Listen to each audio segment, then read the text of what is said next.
Assalamualaikum warahmatullahi wabarakatuh.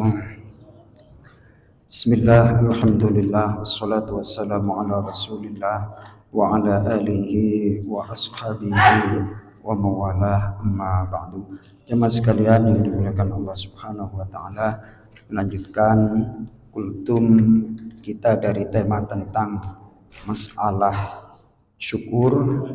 Jadi kemarin sebagai pembukaan kita sudah kaji bersama bahwa yang namanya syukur itu adalah maqamun mim maqamiddin. Jadi mim maqamatiddin, kedudukan atau maqam dari kedudukan beragama. Kita itu di dalam beribadah kepada Allah adalah ingin mendekat. Nah, jarak tempuh tentunya itu ada tingkatan-tingkatan. Dimulai dari bertaubat, sudah kita bahas. Kemudian setelah bertaubat adalah bersabar. Tingkatan berikutnya adalah bersyukur. Kemarin disampaikan bahwa yang namanya keutamaan bersyukur itu di dalam Al-Quran disampaikan, fadhkuruni adzkurkum washkuruli wala takfurun.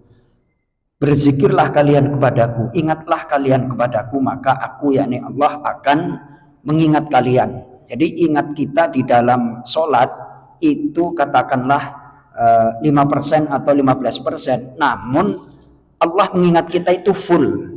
Itu adalah bentuk kasih sayang Allah subhanahu wa ta'ala. Dan berzikir itu digabung, dibarengkan dengan bersyukur. Itu dalam surah Al-Baqarah, washkuruli wala takfurun, dan bersyukurlah kepadaku, jangan kalian durhaka.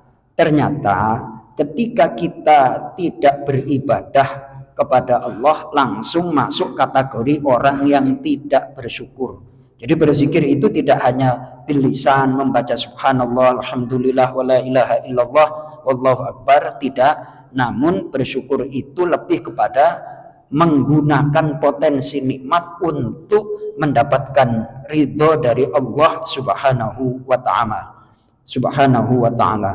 Definisi syukur adalah isti'malun nikmah li'itmamil hikmah, mempergunakan nikmat yang Allah berikan untuk mencapai hikmah, tujuan daripada nikmat itu diberi. Kita sudah tahu bahwa kita diciptakan adalah untuk beribadah kepada Allah. Lalu potensi berikutnya, ketika ada nikmat waktu, nikmat sehat, kita gunakan untuk apa? Nah, apakah untuk taat kepada Allah, untuk melakukan hal-hal yang bermanfaat, atau malah sebaliknya? Nah, disitulah yang namanya bersyukur. Di dalam Al-Quran Allah subhanahu wa ta'ala berfirman, ma yaf'alullahu bi'azabikum in syakartum wa amantum. Allah sekali-kali tidak akan menyiksa kalian, dengan catatan in syakartum wa amantum, jika kalian mau bersyukur dan beriman.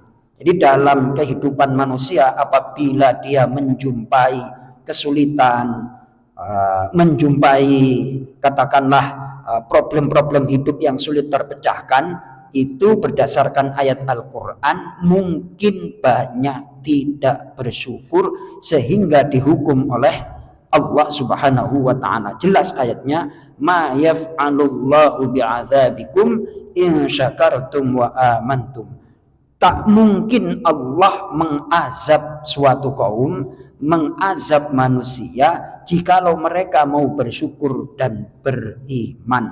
Kemarin kata Imam Ghazali, sabar dalam keadaan lapang, Mas Toto, lebih berat daripada sabar dalam keadaan sempit. Kenapa? Sabar dalam keadaan lapang, kita punya kemampuan. Nah, kemampuan ini kita kelola. Oleh para ulama dijelaskan seperti ini. Rizki itu kadang dibentangkan. Dibentangkan itu ibaratnya kita menggenggam, itu dibentangkan seperti ini, Mas Wawan. Nafsu punya ruang gerak. Nafsu punya apa? Ruang gerak.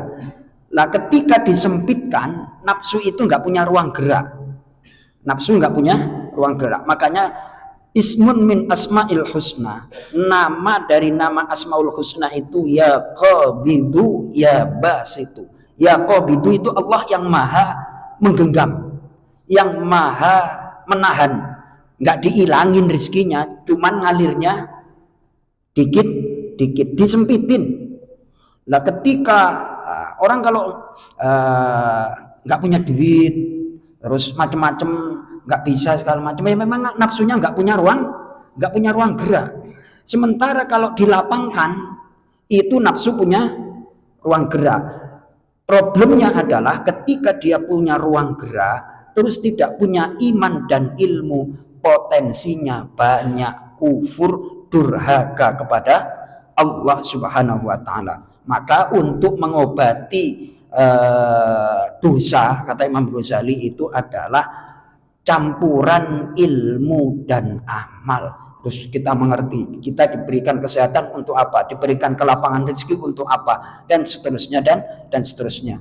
Kembali kepada penegasan ayat yang tadi saya sampaikan, tak mungkin Allah mengazab manusia selama dia mau aman, in syakartum wa amantum, mau bersyukur dan beriman. Mudah-mudahan kita termasuk orang yang beriman dan senantiasa bersyukur kepada Allah, sehingga kita ditambah nikmatnya oleh Allah Subhanahu wa taala. Terima kasih. Assalamualaikum warahmatullahi wabarakatuh.